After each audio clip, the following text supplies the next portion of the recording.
You would have a seat right over there. We'll let your dad sit right here. I appreciate you coming here.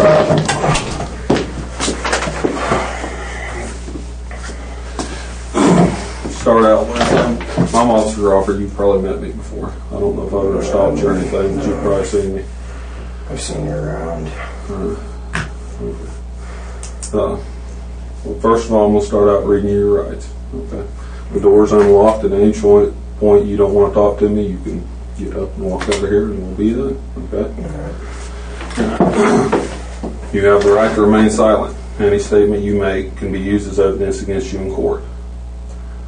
You have the right to consult with a lawyer before answering any questions and the right to have your lawyer present during the questioning. If you cannot afford a lawyer, one will be appointed for you without cost to you prior to questioning if you so desire. If you wish to answer questions now without a lawyer present, you have the right to stop answering at any time. Okay? You understand all that? It says right here, it says, I have read to me my constitutional rights and I fully understand them. If you understand them, I want you to sign right there, and the date and the time.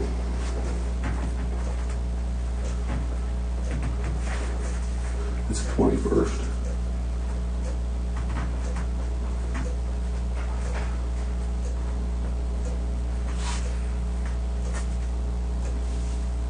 Okay. Next paragraph is if you want to talk to me. I hereby waive my rights and I'm willing to talk to you now. No promises or threats have been made to me and no pressure or force of any kind has been used against me. I've voluntarily waived my rights. This is if you want to talk to me. Instead of having a lawyer present? Yeah.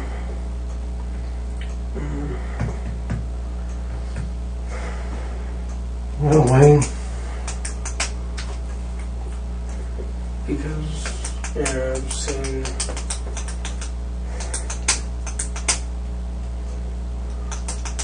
Yeah, I'd probably feel better with a lawyer. Well, we ain't got one. And, We know you're innocent, so... yeah. It's your option. I'm not going to influence you in any way. Yeah. So, whatever you decide, that's what you want to do. Should we see about getting a lawyer? I ain't got the money, buddy. I'm just going to answer questions. I mean, at any point you don't want to answer or you're done, you just say I'm done and we end.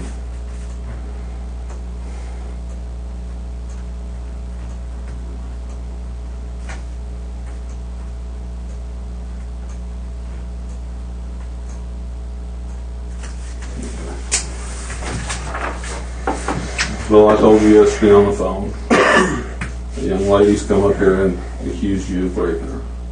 Okay. I'm just needing to get some information from you or hear your side of it or whatever you want to say to me.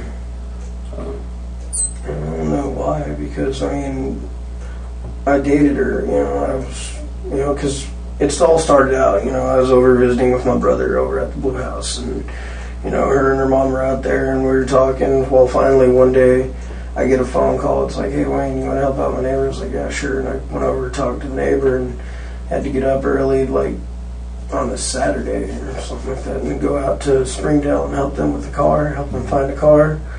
And I went and test drove cars for them, helped them out. Had to drive one of them back from Springdale. And we drove, me and Kelsey rode in the car together and come back from Springdale. And her mom was like right behind us the entire time. So, I mean, she called me. She's like, hey, pull over to the gas station. Car's overheating. We pulled over and, we sat there for a while, threw in some oil and got a few drinks, and we took off down the road. And we came back to town, and as soon as we got back, I started heading towards my car, and they're like, hey, if you want to come back and hang out and watch the movie sometime, come on over. I was like, all right. So I just went home and went to sleep for a while, because I got like 2 hours of sleep the night before. I was dead tired. So, I started going over there. Me and Kelsey started dating. And then all of a sudden, her mom's like, hey, I don't want you seeing my daughter anymore. I was like, all right, no problem, and I left it at that. I just like, all right, cool, and I just left. And I was like, alright, and I just kept, just keeping to myself, keeping to my friends.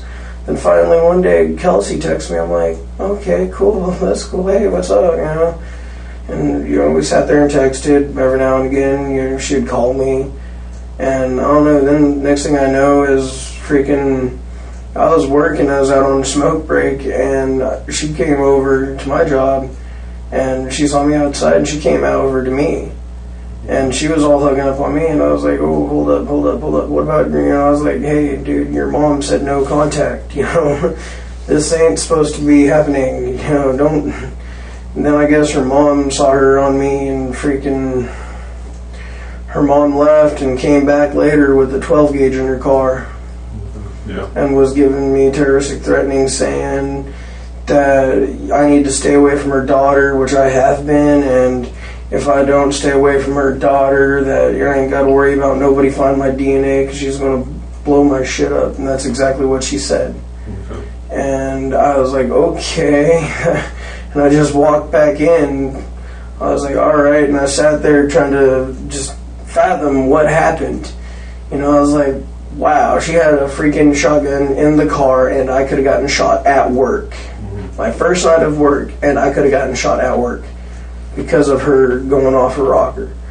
And I was like, man, ever since then I deleted her number, haven't even tried any contact or nothing. Okay. Everything's been just dead. You got to tell them that you called dish room. I called after a while. After a little while of sitting there trying to figure out what just happened, I called for Officer Pearson, but they sent dish room because dish room was on duty. And he came up, and I filled out a statement, and a coworker of mine filled out a statement. I read the statement. Yeah. And then he said, we'll keep in touch. And just to let you know on that part, there's a affidavit down here at for the prosecutor right now to arrest her on that. Okay. And then, cool. Because it's kind of scary. Because I'm afraid to walk down the street or even ride my bicycle anymore. Because every now and then I'm looking over my shoulder because I'm still spooked. She had a shotgun in the car and was threatening me. I'm scared. I'm not even joking. I'm worried. now tell them what happened after dish room went back over to their house. After dish room went over to their house, and after I started, I'm pressing charges, next thing I know is this rape charge is being thrown towards me. And I'm like... But the whole night, Kelsey kept calling you. Yeah, Kelsey called me like 3 times, and I was like... 4. I didn't keep count. She kept calling you to drop charges, Yeah, she was trying to get me to drop charges. And you said, all I'm going to do... I'm like, all I'm going to do is get a restraining order. And then I was like, because I wasn't going to tell her yet. Mr. Parker, can I talk to you a second real quick, sir? I had something I wanted to talk to you about real quick, if you don't mind, sir. Who you? Okay. Anyway,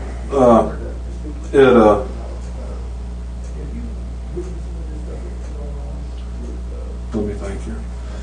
At any point, you said you dated Kelsey. Yeah, What, for 2 or like 3 a week. Okay. Like a week, if that. At any point, did you No. sleep with her? No. Okay. No, because I have way too much respect for her dad, because my brother worked with her dad, and so I was like, alright, he trusted me enough to drive his vehicle. Yeah. I'm not going to go and break some